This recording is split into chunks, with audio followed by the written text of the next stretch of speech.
Once upon a time, on the edge of a small town, there was an old cabin deep in the woods that no one dared to approach. The kids in the neighborhood believed anyone who got too close to the cabin would have terrible nightmares. But these stories didn't scare 10-year-old Ethan. He was a brave kid, and his curiosity always got the better of him.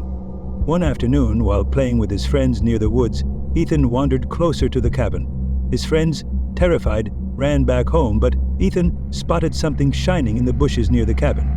It was an old, dusty chest, small enough to carry, with strange symbols carved into it, and a rusty lock holding it shut. That evening, Ethan brought the chest home and placed it on his desk. He couldn't stop wondering what might be inside.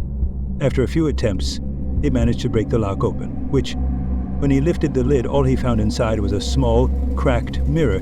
It looked ancient, with its edges chipped and frame worn, but the glass was perfectly clean and smooth. Ethan stared into the mirror, and for a split second, he swore he saw something other than his own reflection. He blinked, but whatever it was had vanished. That night, as Ethan was getting ready for bed, the mirror was still sitting on his desk.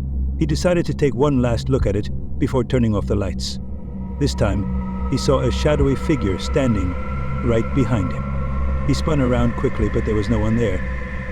His heart raced. "It's just my imagination," he whispered to himself, climbing into bed. But sleep didn't come easily. He could feel something moving in the room, something watching him. Suddenly he heard a soft tapping sound. It was coming from the mirror. Ethan climbed out of bed and slowly approached the mirror.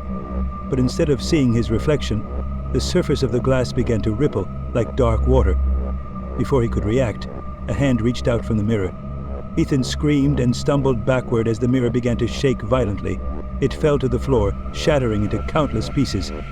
From the broken shards, a thick black smoke began to rise.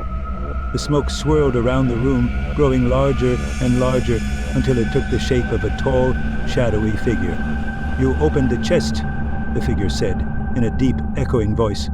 "Now you belong to me."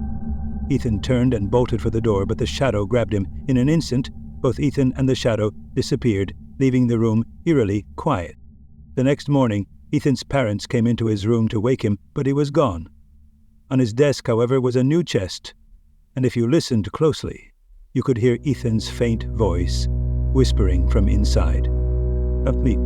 And that's where the story ends, but the secrets of the chest live on. Remember, curiosity isn't always a good thing.